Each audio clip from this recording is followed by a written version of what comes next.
Father, Lord, oh God, that we might understand and apply it as well. So tonight we ask, oh God, lead us, teach us, oh God, instruct us, oh God, equip us, oh God, that we might be productive and effective, oh God, people, saints, oh God, Father, Lord, oh God, citizens of your kingdom. This we desire and we pray in Jesus' wonderful name.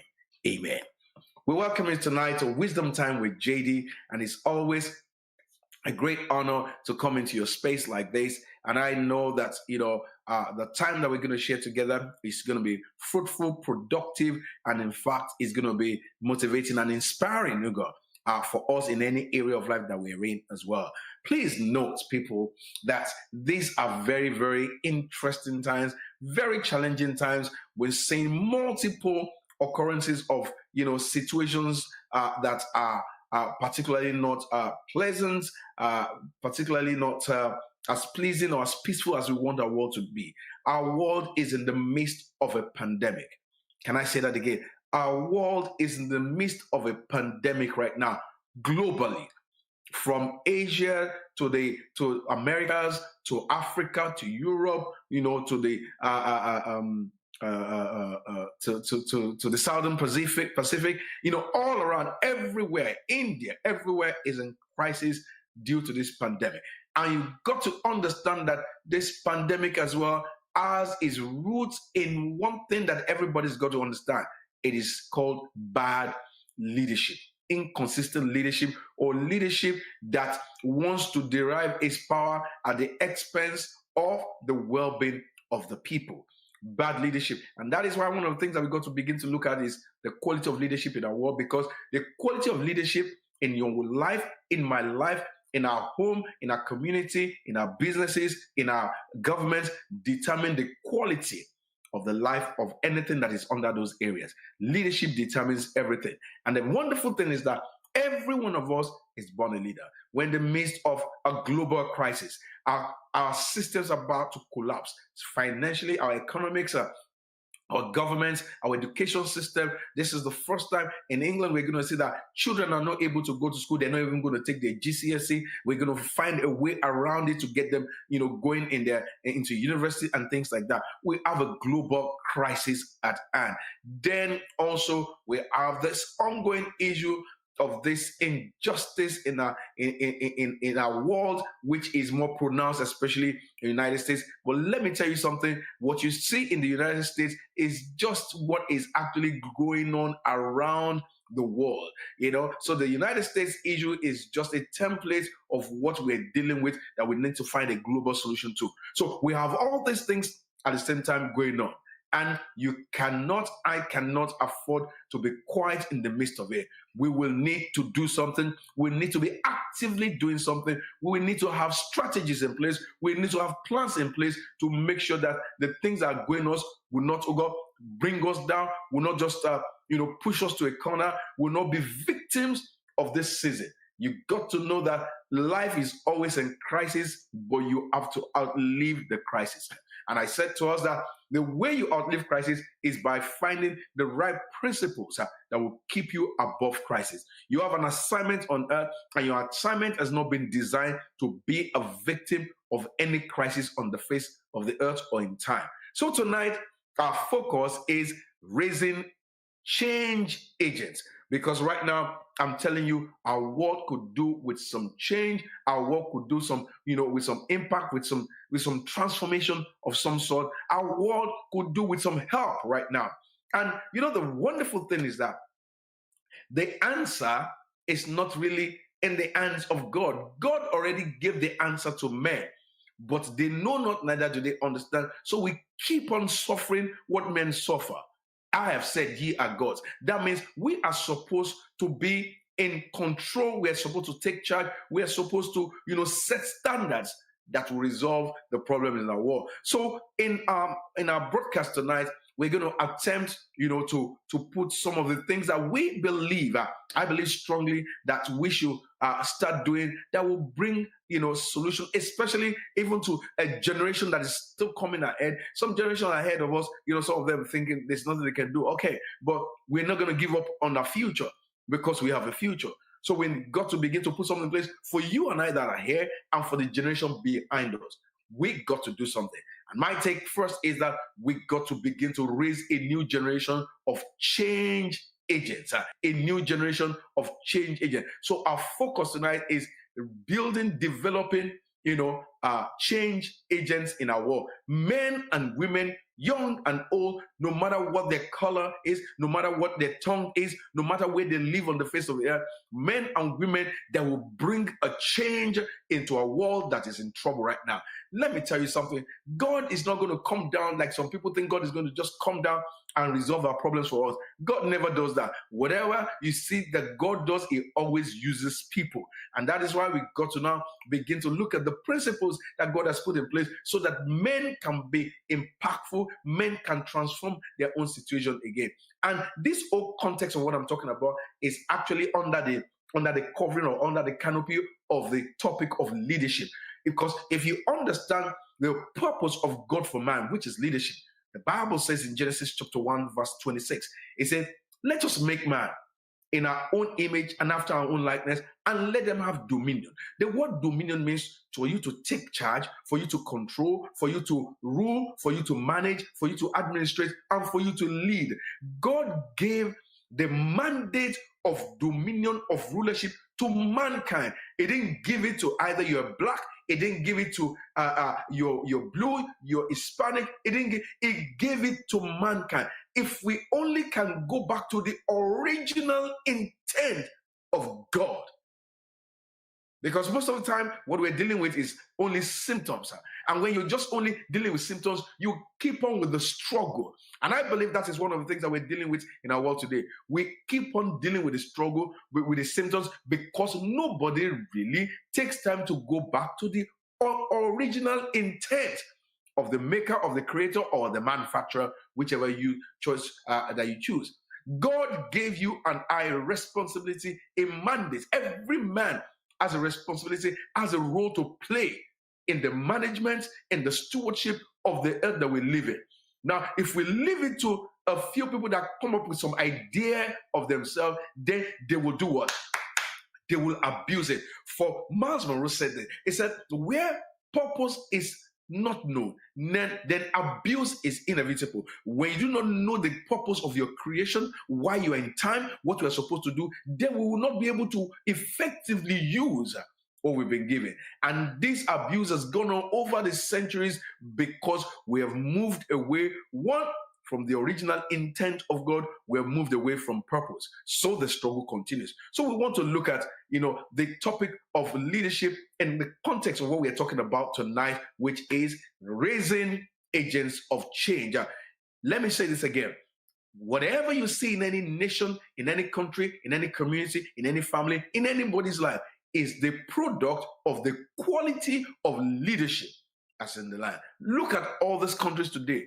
And I'm telling you, when you look at their leaders, then you can tell, by what they're going through, that, of course, I'm not surprised about certain things that's going on in certain countries, because when we have certain quality of leaders, then you can expect any kind of craziness. So, and let us look at understand the concept of leadership. And the kind of leadership I want to focus in today is what we call transformational leadership.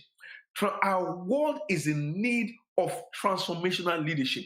It is a season and a time that we need more than ever transformation in our world, both spiritually, intellectually, physically, mentally. We need a transformation. It's a metamorphosis. It's a metamorpho. It's a change in the right direction.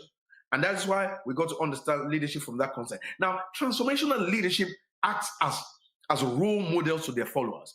We're not talking about leaders that you cannot model after. Leaders that you can model your life, that literally you look up to them. Transformational leadership serves as well as an inspiration and engenders their commitment to the group good. They engender their commitment to the well-being of the people that they're leading. Now, you can easily now tell from what I'm talking about already, without me even going here, where we are. Because what we call leadership are not transformational and nothing to model our lives after. Transformational leadership is a process in which leaders and followers help each other to advance to a higher level of moral and motivation. Now check that out in our world today. The kind of leadership that we have today wants to subject, wants to suppress, wants to put science in place at the expense of humanity. And that is what Mahatma Gandhi said, that is one of the major destruction of leadership, when we begin to delve into science without putting humanity into consideration. That is what we are dealing with today. Transformational leadership is the one that the leaders and the followers, they help each other to advance to higher levels of morals and motivation. Transformational leadership also the approach of transformational leadership, it helps to reorientate. And that's one thing that we got to do right now. Our world is in a place whereby our orientation is very, very messed up. We've got to reorientate perceptions and values, changes in expectations as well, and aspirations, and it creates a significant change in the life of the people and organization. Our world needs significant change right now. It needs to change our expectation. Now, what kind of person is going to be a change agent in this kind of complicated world and bring transformation? What kind of a person is going to bring, the kind of change that our world needs right now? Because there's a lot of complication in place right now. And that is where we begin now to look at, the subject of leadership and what does it really mean. Miles Monroe, I always use this leadership definition because it's not just a definition, it's actually a process. And he said this, and you got to see yourself in this process I'm going to say right now. You got to see yourself in this process because it is actually how we're supposed to live.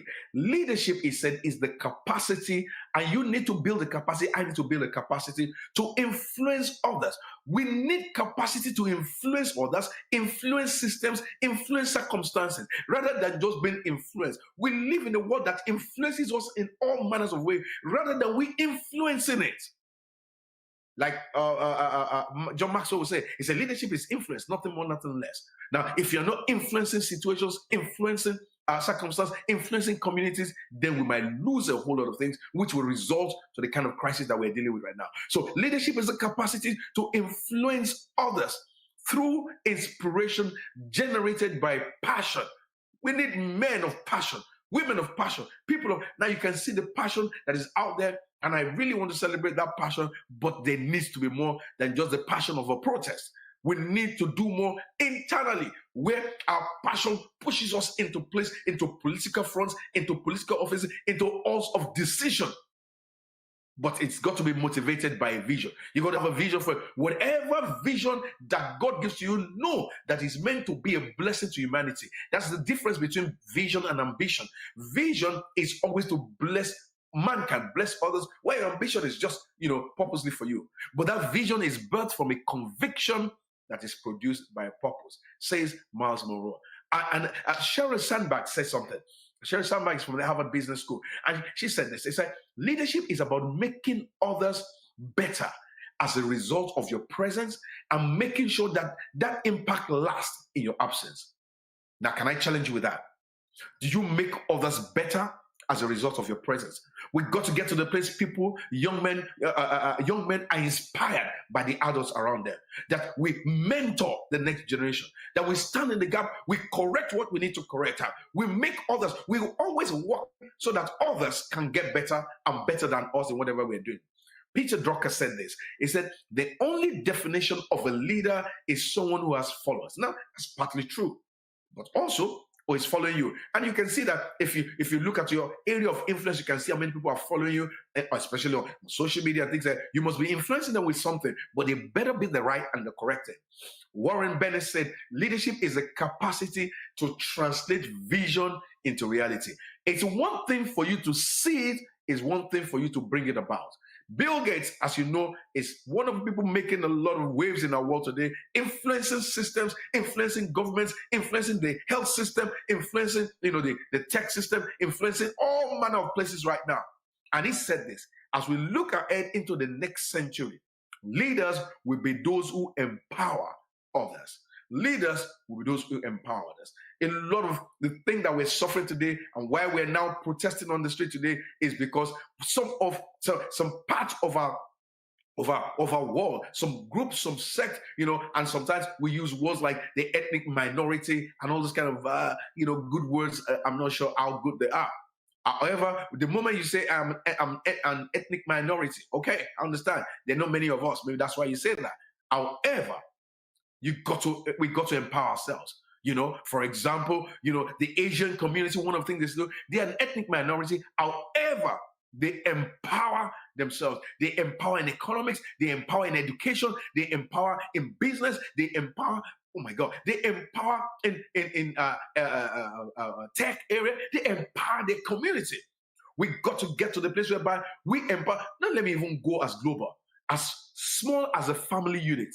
One family is doing okay. They take another family, they empower them, they send them to school, they house them, they clothe them. And once they are doing well, they tell you, you got to take responsibility for another 2 brothers of ours, and you got to pay for their schools, you got to house them. But, in some of the other cultures, some of these things are not so. We fight each other, we're jealous with each other, we don't keep anybody, we have our own homes, we don't want anybody in our home, we like to live in our own space, it's our space, we don't need anybody there. Those kind of things do not let communities get stronger. John Maxwell says leadership is influence, nothing more, nothing less. J.D. Modede says, leadership is the discovery of self. Finding you. It doesn't matter what policy, what changes they make in the government, what laws they pass. If you don't discover the true you, what is the truth about you? Not what your mama told you, not what your friend told you, not what the government told you, not what the history book that has been already tampered with told you. You got to find the truth about yourself, and the truth only comes from the manufacturer. You get the truth from the manual, because it is the manufacturer's mind. You need to go back to the manual, the mind of the manufacturer. That's what the manual is. Once you can find what the manufacturer says about you, and that is what is going to keep you above the crisis and all the confusion that is in life. A lot of people, I was sharing with some friends of mine, I said one of the things that we got to get back to is the issue of identity. There's a major identity crisis, and it makes people do a lot of crazy things that will result in the place that we are today. And once you can discover yourself there, you begin to make impact with the person that you have discovered. When you see people that are making impact in our world today, in spite of the color of their skin, in spite of their diction, in spite of their looks, because they're making impact, everybody celebrates them, everybody regards them, everybody honors them, in spite of what they do to others, even of their own color. But when you see people who have discovered themselves, they become self-sufficient, they become confident in the midst of the season, and they give them relevance, or they regard the word they say. So we need leaders that are not just controllers, but catalysts, facilitators of greatness. We need men and women that can facilitate greatness to a community without you getting intimidated, making people creative, not manipulating them, but one who can influence. That's what we're looking for. So today, my focus is, let's look at some principles or some keys for developing these change agents that we're looking for. Our world needs change. The systems need change. Now, you got to understand that this change, this is not the first time we're crying for it. And Jesus said, now, go ye into all the world and impact with change. Because the world is the governance systems, the controlling system. What controls our entire world is already messed up. It's in the hand of the enemy. It's a mindset that is manifesting through men. It's a spirit working on mindset and now manifesting upon lives, subjecting, humiliating, killing, maiming, brutalizing. Oh my God, sitting on our necks that we cannot breathe. But we got to get to the place whereby we get delivered right from our minds, so that whatever sits on us that wants to choke us will let go. Until you change from the inside, then you cannot experience a release on the outside people. Listen, today, we need to understand principles. Now, what I'm sharing and why I call them keys or principles are, no matter where we are, from Australia to India to China to America to Canada to Africa, the principles are always the same. The principles they work anywhere. That's why they're called principles. They don't change. They are keys for effective function. They will work for any race, any color, any vocation, any tribe, any tongue. Until we go back to principles, then we begin to fight, our symptoms. We begin to pick and choose, our fights. We begin to pick and choose what we want to do. Rather, work with principles. So with the keys, these keys, no matter where you're logged in today, and I welcome you again to Wisdom Time with JD. Wisdom is the correct application of knowledge properly understood.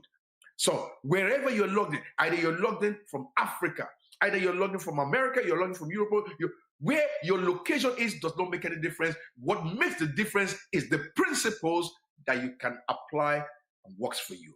Because the principle does not depend on the location. So we want to look at keys. And please, for us who have young people around us as well, I hope young people are logged in. I invited quite a number of young people today, and I hope they're logged in as well.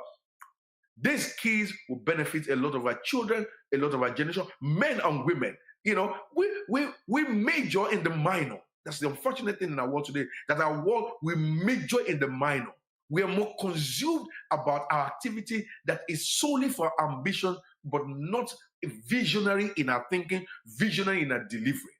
When you are consumed by vision, it's nothing to do with you anymore. It's about making change in our community. I was in Africa some time ago, like I've been, over the years, and every time I'm in Africa, I'm always looking, I'm going to impact the system, I'm going to affect some. The other day I was looking, I said, my people are suffering.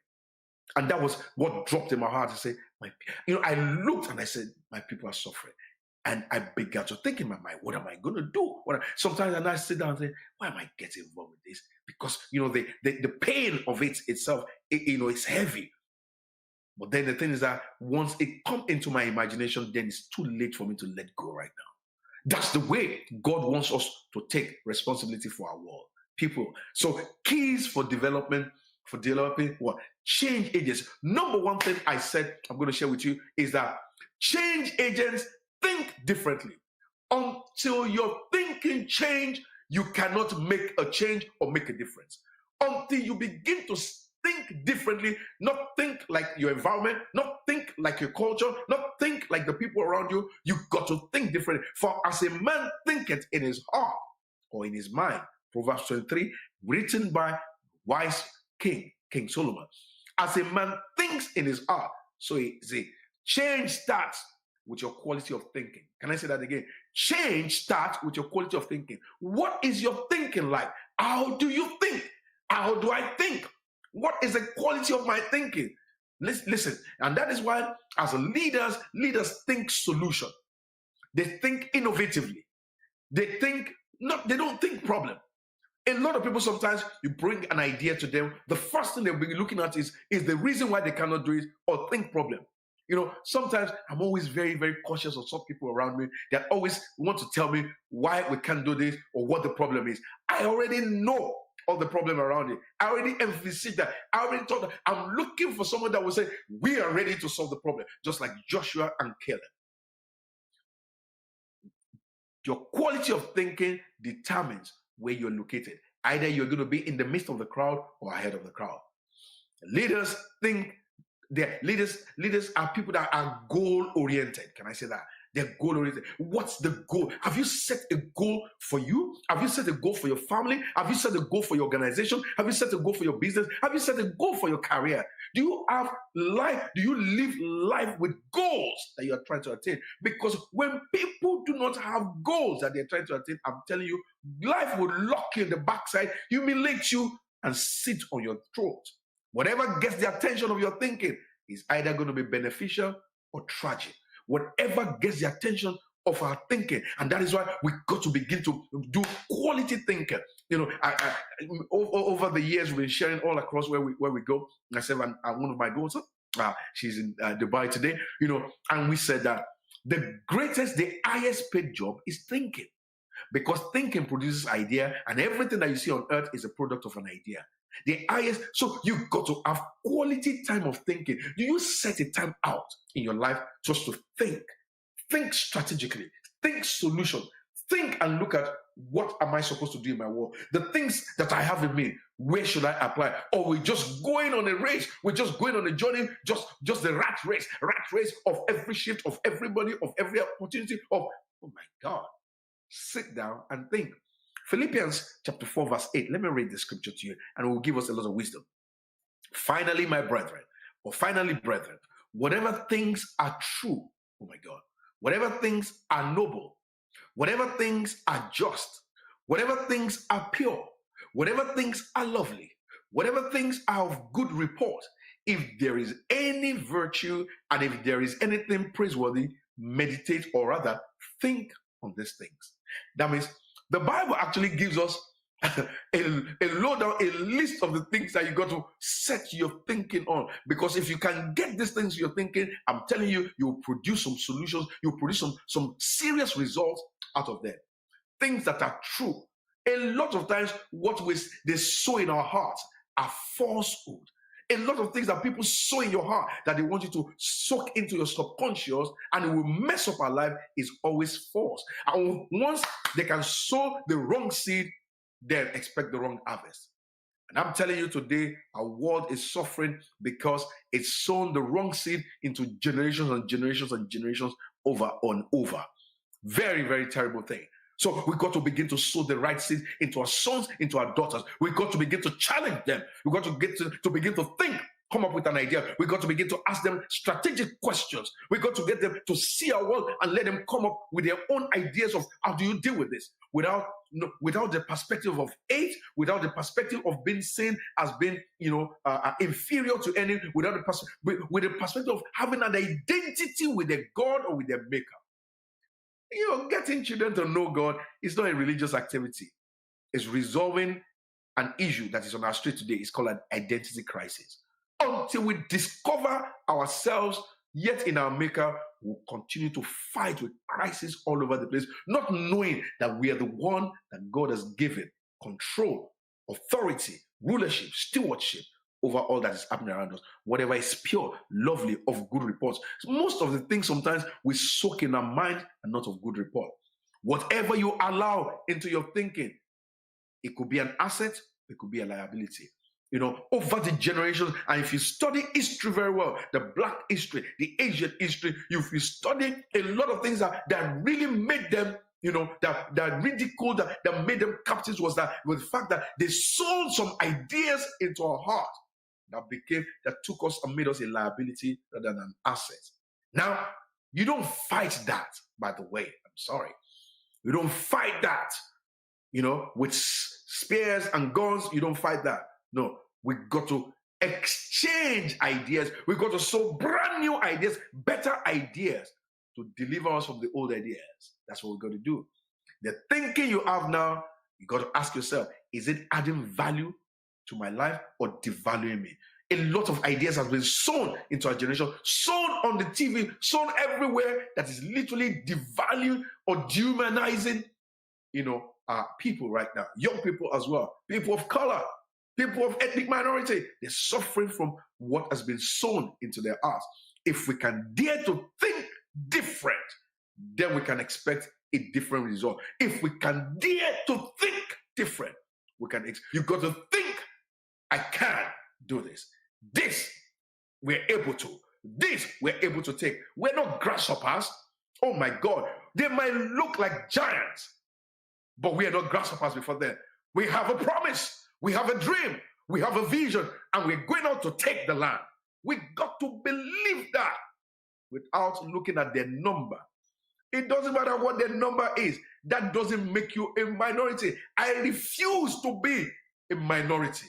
I'm a major voice by reason of what I've been sent to earth to do. My voice is major. I am part of the majority. For they that are with me are more than they that are with them. I am on assignment from the King, from the Maker himself. That is a different kind of thinking. So they package everybody and say, oh, those guys, they box them. One of the things that you got to work on in life is you got to break out of the box. And you break out of the box, the entire systems of the world everywhere is a box. So they make you think in the box. They make you work in the box. You live and die in the box. It is your thinking that breaks you loose out of the box.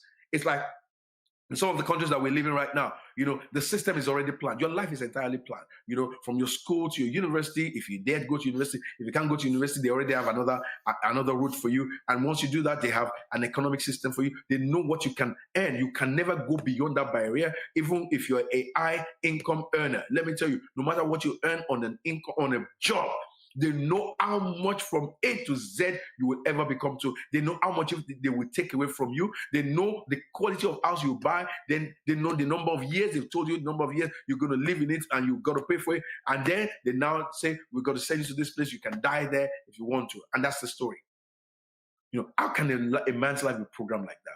They know where you go, what you shop. Every time you shop, they take records of what you're shopping. So the next time you're coming, they're already putting, a bait before you. You look at it and you think, oh, this is bargain. It is no bargain. It is what they've studied about you that you don't even know. And they use it to make a bait to you. You got to think different. Thinking determines how far you can go in life. Number 2, the key for developing changes. You cannot change anything without you thinking different. Number 2, change agents are trailblazers. Oh my God. Change agents are trail. That means you got to get to the place you make up your mind to be a pioneer. You got to do something that no one has done before. You got to come up with ideas that everyone will want to follow. That's why trailblazers, they show others the way. They create a trail for others to follow. They don't sit on one thing. They always try something new, no matter how challenging they are. A lot of people run away from trying something new. They don't even, once it's going to be too much pressure for them, they just want to be able to go to their job, come back home, just eat their dinner, and then go to bed, watch CNN, and just believe what it says. That is a mundane life. This will always require extra work. Listen, for you to be a trailblazer, it will require extra work on your side because the path has never been cleared.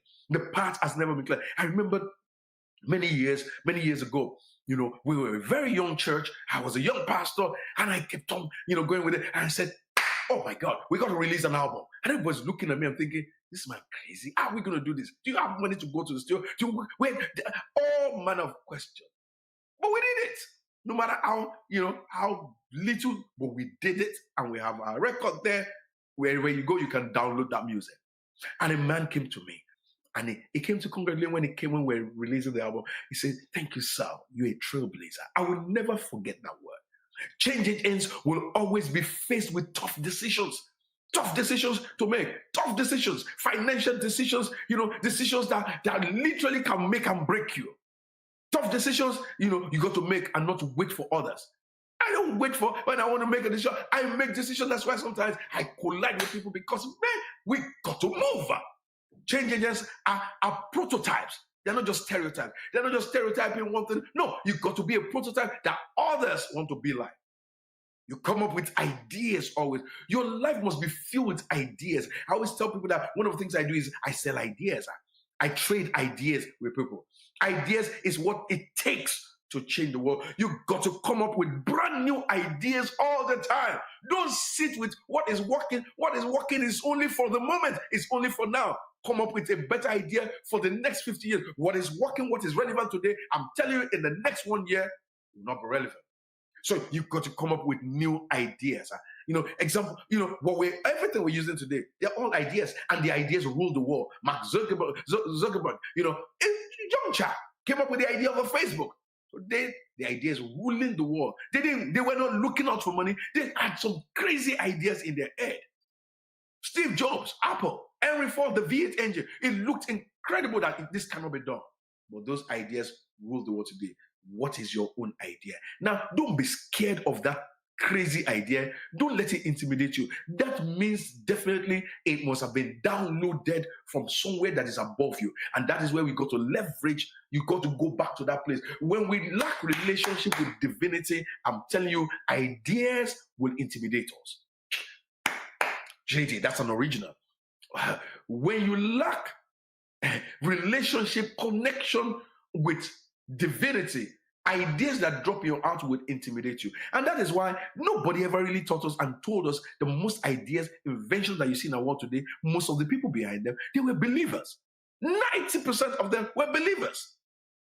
But people didn't used to tie that to it. Number 3, change agents, they value relationships. Can I say that again? If you want to be a change agent, you want to make a difference in the world that we're in right now, because this world needs people that can make a difference in it.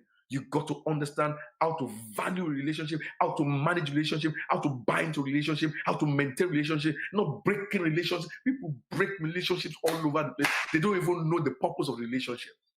Your impact, listen, and success as a leader, as a person, as a man, as a woman, as a business person, as a wherever you're working, whatever career, is greatly influenced by your relationship. Man, when I was in the bank, when I was in the financial world, when I was in the IT world, I made all manner of relationships. Those relationships are still working for me one way or the other. I just need to think in my phone book and think, who can do this for me? I need someone in this area. Bam! We're sharing the other day on a finance masterclass that you're only as wealthy as relationships that you manage or you keep. It is the relationship that you have in your life is what determines how wealthy that you are.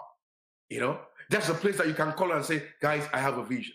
When Bill Gates, Steve Jobs, and all these guys were going to launch out their ideas, all they did was that they called on their friends and they were able to all leverage their strengths together. People, we got to get back to managing relationships. Value your relationship should add value. Don't be in a relationship that has no value to you. Relationship must add value. Even wherever you are, either in the marketplace, in the business, in families, don't just say you're my family, or you're not adding any value to me. No, you're not family to me.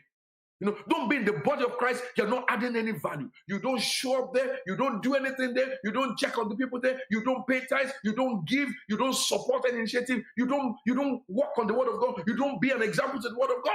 No value. We got to tell the truth.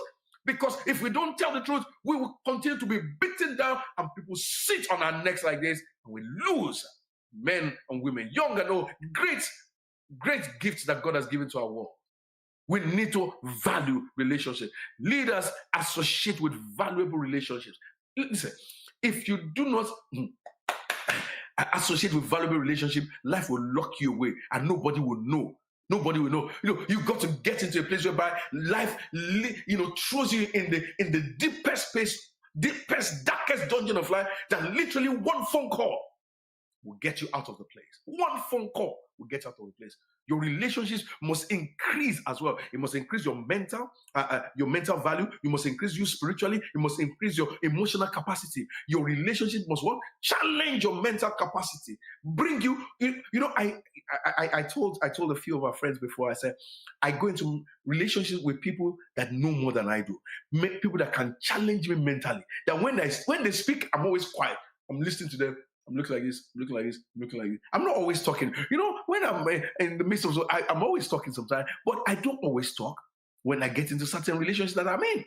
I listen and learn. Why? Because those relationships, they make me look very small in order for me to grow. They challenge my spiritual capacity. Your emotions, you look at your emotions is running wild, running crazy. Then God has put some people in your life and you cannot take advantage of it. I see people that, I see some people around me sometimes that do not know how to take advantage of the relationship. Some people want to teach you. So I keep going and I learn and I grow and I go. Now, listen to this. Every time you're teaching, you're not growing.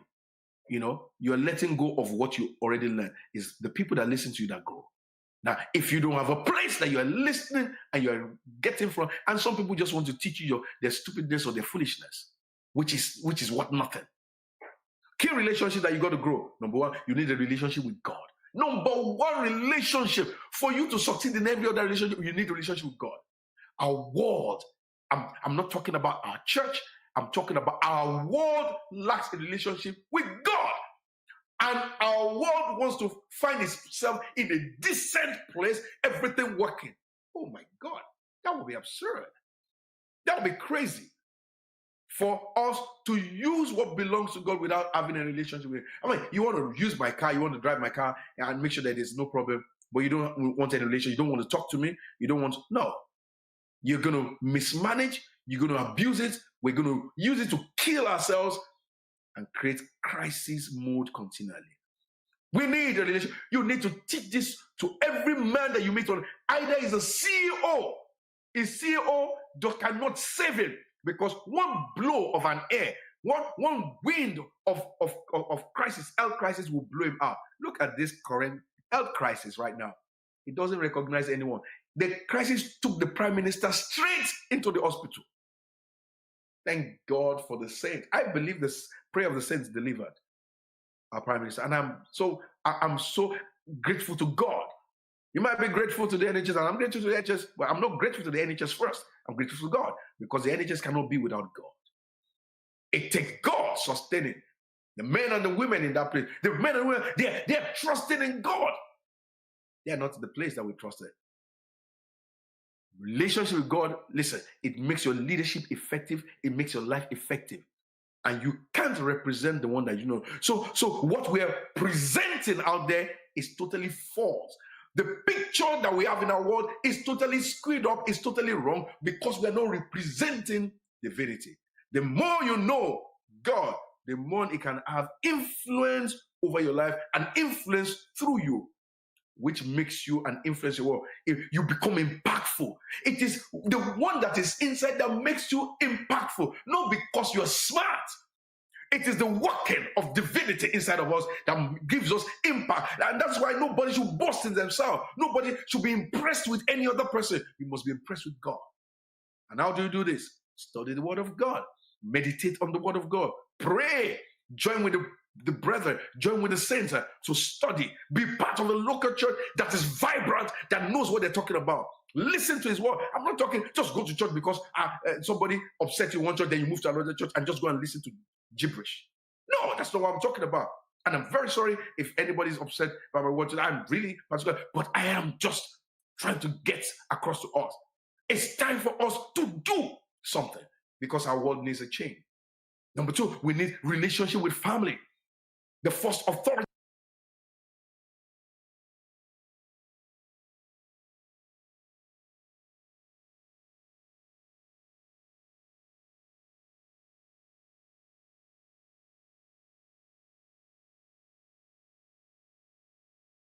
these days right now that makes parents friends of children. No, you are not a friend of your child. You are a parent, you're a guardian, you're a leader.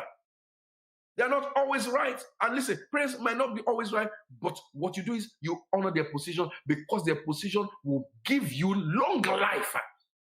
So the family is the system, is the organism that God has put in place that's meant to protect us, shield us, provide a safe environment. You might think it's not perfect, but God is one that chose to bring you through that family. So we've got to know how to look after relationship with our family. Very important. We've got to know who is the head of the family. We've got to know who is the mother of the family. We've got to know who are the children of the family. 3, we need relationship with friends. Show me your friend and I will show you your future. Choose friends in line with the future that you desire. Choose friends in line with the future that you desire. Listen, and that is why you're often closer to your friends and family sometimes, because friends should add value. Be a positive influence in our life. Very important. Friends should add value. Don't just be friend to anyone because it's my friend's friend. Because we live in the same area. No. You might not be going. You might not be going the same direction that I'm going. So being a friend with you might literally take me backwards. So you've got to understand the kind of friendship that you want to go into. Some I've seen people who leave the path of purpose because their friends were not comfortable with that path that they were going on. Oh my God, that's one of the dumbest thing I've ever heard. There was a time somebody was leaving the church and wanted me to go with it. I said, what? I'm not here because of you. I'm here because of God. You chose to leave. Then years later, the person said, I want to come back into this fold. I said, no, you can't be sure. You can't be serious because you chose to leave. And I don't know how I can help you, because you even wanted to destroy the place where you were living as well. If you destroy, or if we allow you to destroy a place, would you have a place now to come back to, because now your eyes are open? You got to understand what kind of friends that you can go with. Relationship with a mentor. People who have been where you want to go and can guide you there. You need a mentor. Everyone needs a mentor. Study successful people, they have mentors. Study spiritual leaders, they have mentors. Study the Bible, they see mentorship in place. Successful leaders have mentors. And that's why you got to seek and stay attached to positive mentors. You got to have mentors. I had a mentor. God was so good to me that my mentor was an all-round. in every area. So I didn't need to have mentors in different areas. It was an area, and in mentorship, it is a voluntary relationship. You voluntarily release yourself under a mentor. Not that you try and question your mentor, you try and control your mentor, or you try and debate with your mentor. You won't learn from your mentor that way. That's why you got to prayerfully seek a mentor. Prayerfully seek a mentor. Right now, my mentor right now is an 84, 85-year-old, Greek scholar, Bible scholar, reviewed the Bible, authored the Bible, or edited the Bible, So that's my mentor, in the person of Dr. Jerry Owner. Change agents invest in good association. What association do you get? Because association influences your destination. Your association influences the direction which you go. Who do you associate with? Who do you, some people come to church, associate with believers, then they leave church, then they go out and associate with all manner of people that are totally opposite to the values, opposite to what they believe. Do people associate with you as well? Do people want to associate with you? Because your friends represent your future. The people you hang around, a reflection of who you really are. The people you hang around. And that's why, as a change agent, choose your friends or associates who will help you make a difference or get to your destination. Amos 3:3 says, can two work together without they agree? Can two work together without they agreeing together? Another point I want to make is change agents are servants. Now, this is one of the things that our world does not understand. Listen, our world is in trouble today because everybody does not understand that we are here to serve. Service is essential to leadership. Service is essential to who you and I will ever be. Service is giving back to humanity. Nobody wants to give anything back. All we want to do is take until the system goes bust. What are you giving back to humanity? Providing service is a way of showing gratitude. Luke chapter 22, verse 24. Jesus said, greatness it comes from what? It comes from service. He said, so I came to serve myself as a ransom. Are you serving yourself? He said, whoever becomes a slave shall become the. People question you, they will say, have you not noticed? How come I'm not giving this title? How come I'm not giving this position? How come I'm not giving this? I'm not giving that. I've seen somebody approach me once and say, Pastor, we believe that, we should be pastors. I said, well, I don't know. But the thing is that, one thing I know is that we got to all serve God. Serving your gift, serving your talent. Having a gift and not serving it to humanity. Giving it. Somebody came to me, once they invite me, how much should I charge? I said, you charge what? God didn't give you a gift in order to go and charge. He gave you the gift to what? To serve to your world. And people will enjoy it and tell you, if you serve your gift with your heart wholeheartedly, men will reward you. Life will reward you. Serve your talent. Using them is giving back to God that gave you life, that gave you everything itself. Whatever you've been given must be used to serve others. Whatever you've been given must be used to serve others. Can I say that? Whatever you've been given must be used to, and that's why you got to discover what you've been given. Don't miss opportunity to serve. Don't miss opportunity to serve. My God, I never miss an opportunity to serve. Once I'm called to service, bam, I'm going to run into it. Service increases your value. What I say? Look, people are not serving anything. Very little value. Very little value to our world. And all manner of things can sit on them and choke them to death. When you're willing to serve your gift, oh my God, your credibility is enhanced. When you're willing to serve your gift, your credibility is enhanced. You become credible. People begin to, reference you to different other places. And that's why leaders are placed in position of authority, not to lord it over the people, but to serve themselves.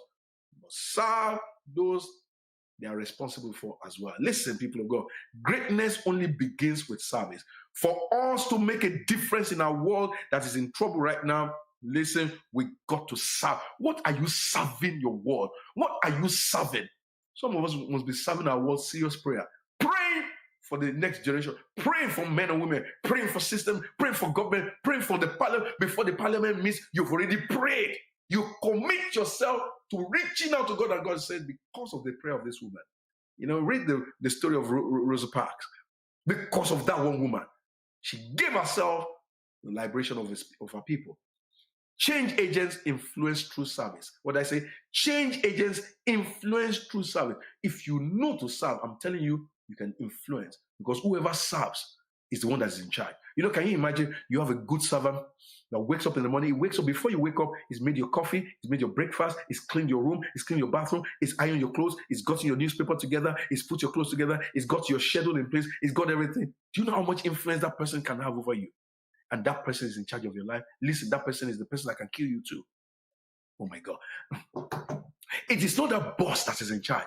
It's whoever serves the most. That's how powerful service can be. Whoever serves the most is the one that is in charge. Change agents value what? Knowledge. Number 6 point. Change agents, we need to develop a passion for knowledge. Leaders are readers. And to make a change, you must read. We have a world that doesn't read anymore, that doesn't study. The Bible says, study to show yourself approved. We have a generation that does not pick up a book. You know, we have an organization, we have a book club. And at the, we have very few people join the place. When we get onto forums whereby we chit-chat, yes, everybody's there, but we talk about reviewing a book. We could have, I could imagine the last book we're reading on overcoming crisis, Dr. Miles Monroe. I've read the book quite a number of times. In fact, before they started reading the forum, I've taught the book this year on this wisdom time. So when they were going through it, I wasn't saying much because I wanted them to express themselves. But only maybe 1 or 2 people talked about it. And it's a book that is required for life. If you have the book, you overcome any crisis because they teach principles. Leaders are readers. To make a change, you must read. You cannot use what you do not know. Reading increases your personal knowledge base. You can't speak out of a database that you do not have. The more you stock up, the more you have to give out in any situation, in any market, in any context. Wherever you want me to speak, I can speak there. Why? Because I read wide. I don't only read the Bible. I don't only read spiritual books. I read all manner of secular books, journals. I read all manner of things I subscribe to. Different magazines I subscribe to. I read about cars. I read about mission. I read about tech. It provides you with information that makes you better. Hosea chapter 4 verse 6. Look at what the Bible says. It says, my people perish for the lack of knowledge. Leaders ask questions because your value increases according to the questions you receive answers to. Listen, check the children, the disciples of Jesus. They followed their master. They were with Jesus. They followed, they saw the miracles, they saw everything. They didn't just believe in just the miracles like that. They came back and said, Master, all that thing you said that we don't understand, please. And the Bible said, and he taught them. He didn't preach to them. No, you don't preach to students. You teach students. And that is why my desire, my passion is teaching students, disciples, men who are disciplined, who want to know more. It is not the crowd. You don't teach the crowd. You teach those who ask questions. That's why when I say ask questions, I know what I'm talking about. The more information you have, the more your value is. Why? A leader must be a perpetual learner. I want to challenge you. You must be a perpetual learner. That's why this lockdown, oh my God, months should go without you feeling it. Why? Because you've learned a lot of things through the opportunity that he has given to you. The more you know, the more you value. The more you know, the more you value. The more you know, the more you value. Do you know, people ask me, can I speak in this context? There was a time literally I was speaking in government, I speak in church, I speak in hotels, I speak in the context of relationship, marriage, I speak to singles. The more you learn in life, the more you earn as well. The more you learn in life, the more you earn. I go to speak in the hospitality industry. When they wrote me a check, I look at the check and say, thank you very much. I'll be back. So they say, yes, I want to contract you as well. The more you learn in life, the more you earn. The more you know, the more you succeed. The more you know, once you begin to know about something, the more you can take advantage of it. Read books on subjects that can increase your knowledge and value. Read books on different subjects that can enhance you to make a difference in your world. Because get knowledge comes from book, knowledge comes from seminars, knowledge comes from forums like this, knowledge comes from search engines. Search and search for information. Can I give you 2 more points here? Number 7, change agents must pursue wisdom. Proverbs chapter 4 verse 7. Wisdom, the Bible says, is the principle. That means is the chief of all. It must be chief in your pursuit. Wisdom must be chief. You must say, what I'm saying right now, is it wisdom? Am I acting in wisdom right now? Is this wisdom? Knowledge is very vital, but more so wisdom. Wisdom is knowing what to do with knowledge. It is one thing for you to have a lot of knowledge, but a lot of people have knowledge that they don't know what to do with it. That is why sometimes, please, can I challenge? some of the people on this forum. Look, we have different forums that we're on. We have men's forum, we have business forum, we have political forum. Don't just dump junk there. Don't just begin to pick up video from here, pick up and dump there. No. Let's look for knowledge that we can apply, that we are applying, that we have made up our mind to work with. Not just say, oh, somebody said this. I don't care what somebody said. Are you going to use it? Knowledge alone is not enough. You must know what to do with the knowledge and which environment also to apply or to operate it. Wisdom is the ability to know when to do what. Wisdom is the ability to know when to do what. Daniel, the book of Daniel, check Daniel out. Daniel's knowledge of God was revealed in the things he did. He knew about God, but the way they know that he knew about God was by the things that he did. That was wisdom in action. You can have knowledge, listen, my friends, but no wisdom. Proverbs says, wisdom is more valued beyond rubies and pearls. Wisdom is in the doing. So to be a change agent, you need to be wise. You need to add wisdom to your knowledge base. You need to add wisdom. For me to say you're a change agent, I'm going to ask you, what is it that you're doing? Tell me what you're doing. You know, we in one of our forums, I think in the finance forum, we said, okay, let people begin to display what they're doing, their businesses and things like that. Okay. And I've just been observing. I'm saying, okay, what are people doing? Now, some of it are there. Some of it, I'm not sure if they're active, but people are showing case at least what they've put in place. Very, very important. You receiving knowledge. You know, a guy came to, is my friend right now, and he's a pastor with church as well. And he said, look, I came to your church many years back, and I learned a lot of things, and I ran with it quickly, and I started it. He said, but a lot of people listen to him, but they're doing nothing with it. I said, that's the unfortunate thing. I said, you're so correct. You can have loads of quality knowledge, yet do nothing about it. Proverbs says wisdom is more valued beyond rubies and pearls. To be a change agent, you need to add wisdom to your knowledge base. We must act on the knowledge. Action on the knowledge. Faith without what? Without works is dead.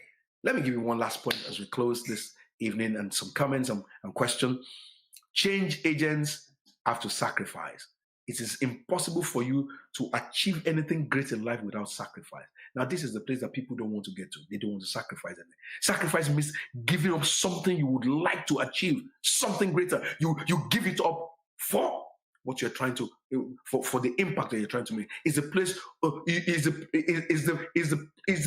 the place you put on hold urgent for important things. You place a hold on urgent things for important things. Is this important? Is this urgent? There's some things that are urgent, but they're not important. You need to make sure that important comes first as priority. You sacrifice fun time, you sacrifice your sleep, you deny yourself, I need to go to bed, but I need to read 2 pages of this book tonight. I need two chapters of this book tonight. You deny yourself certain pleasures. Even family time, you deny yourself to achieve a goal.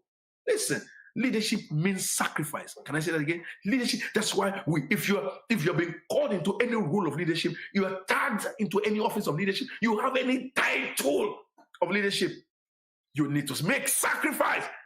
I see leaders that make excuses and complaints. No. I see leaders that are not willing to sacrifice. I see them governing nations and ruling nations. They're bad leaders. And that's why followers prefer not to sacrifice, but leaders see sacrifice as a required part of their assignment. You need to see your life as a sacrifice to your world. See your life as a sacrifice. What? And you got to question yourself. I question myself, what have I sacrificed today? What is this costing me to be where I am right now? What is it costing you to be where you are right now? Jesus said, if you only love those who love you, he said, what have you done? You have not done anything more. What are you willing to sacrifice to achieve your goals in life? What are you willing to sacrifice? People of great impact and influence sacrifice a lot. Sacrifice the pleasures of today in order for you to win a great future. Greatness requires sacrifice. Impact requires sacrifice. Becoming impactful needs your sacrifice. Going beyond the call of duty, not just going 9 to 5. Once it's 5 and 5, once it's 4:55, you're already on your way out. Staying later, solving problems. And that's why we want to glory. We want the glory of life, but there's a story always behind every glory. Always a story behind every glory. Every great leader, they walk the road of sacrifice before the glory. I want to challenge you. It is time for us to sacrifice our space, sacrifice our time, Sacrifice is required to maintain our success. Sacrifice is required right now to get our world out of this mess. I want to stop here tonight because our time is, oh my God, is gone. And I'm hoping that you got some tonight. I need some comments, some questions. If you have a question, you can post your question either on Facebook, you can post your question on Webinar Jam, you can post it on and also on YouTube as well. And we attempt to answer it. We'll just take another 5 minutes, over our broadcast tonight. If there are any questions, any comments as well will be good as well. But you see, it is time for you and I to become change agents.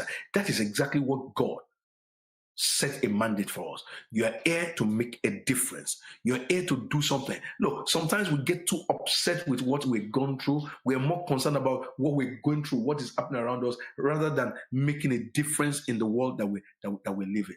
Listen, all those things are meant, they are strategies to distract you. They are strategies to limit you from the main assignment. Look, whatever you're going through, don't lose focus of what you're supposed to deliver in the world. Whatever you're going through, the same way Apostle Paul was almost going to lose focus of what he's supposed to do. He was going through some pain. He was going through certain issues of life. And the Bible didn't really even tell us exactly what it is. But you know what the Lord told him? The Lord didn't relieve him from that situation. He said, my grace is sufficient for you. Can I challenge you today that the grace of God that is upon your life is just sufficient for you? Just keep moving. Just keep going. Just keep writing. Just keep challenging. Just keep pushing. Just keep digging. I'm telling you, you surely, be a difference maker in your world. We need people that are going to be in our political system. We need young men, young women. We need to encourage our young people to go into worthwhile education that educates their gift. Men and women that will go into the system of government, that will go do law. We need, it's so beautiful right now. Do you know about the apprenticeship scheme that's going on in our world right now? I believe every parent should lock their children into an apprenticeship scheme that will give them a degree, that not only give them, but also give them opportunities in multinational that you will never have had an opportunity to apply to. The places that they're opening up are the places that never been opened up to anyone before. It's only open to the choice ones, to the preferred ones, but now it's open to all. You should take advantage of it. It's our thinking. We've got to get rid of certain things in our thinking. There's certain money that we're spending right now that we're not supposed to be spending. It's our thinking. It's our thinking. We believe that this is our culture. Your culture does not hold any water here. Your culture will not hold any water in the situations around the world. Your culture locks you in a box far away somewhere. You're locked with the culture. Your culture will lock you in a box far away that will be irrelevant. You need to break out of the box. A friend of mine once said something. He said, there's one thing that you cannot be prejudiced against, or you cannot be racist against, or you cannot discriminate. He says excellence. Oh my God, that changed my life. You can't discriminate excellence. You are excellent in your way. Everybody will celebrate you. I have a cousin of mine. He's an IVF expert, in Scotland. And every time they bring a patient there, they will look at him and say, are you sure you can do it? You know what they say? He's the best we got. He's a black man from Africa, from Nigeria. They were showing a clip on one of our doctors, one of my friends. We actually grew up together, Dr. Olutoye in Houston, who took out the fetus of a baby.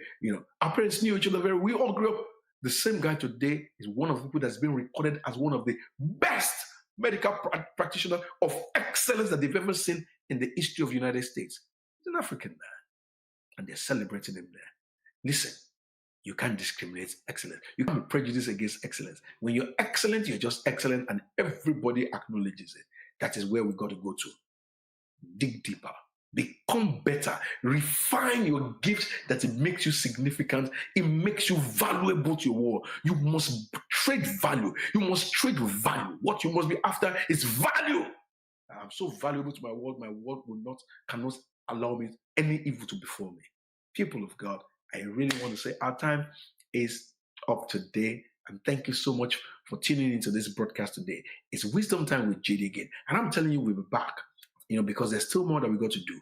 We gave you 8 keys today, 8 principles today to be able to develop ourselves to be change agents.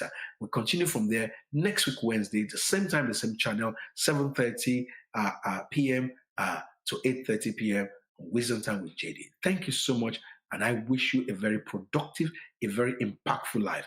Don't go out and do nothing. Don't listen to this podcast and do nothing. I'm expecting it. I'm watching you. I'm also sending, people all around to check you out as many people are logging into this podcast. God bless you and have a very impactful life. Good night. Good night.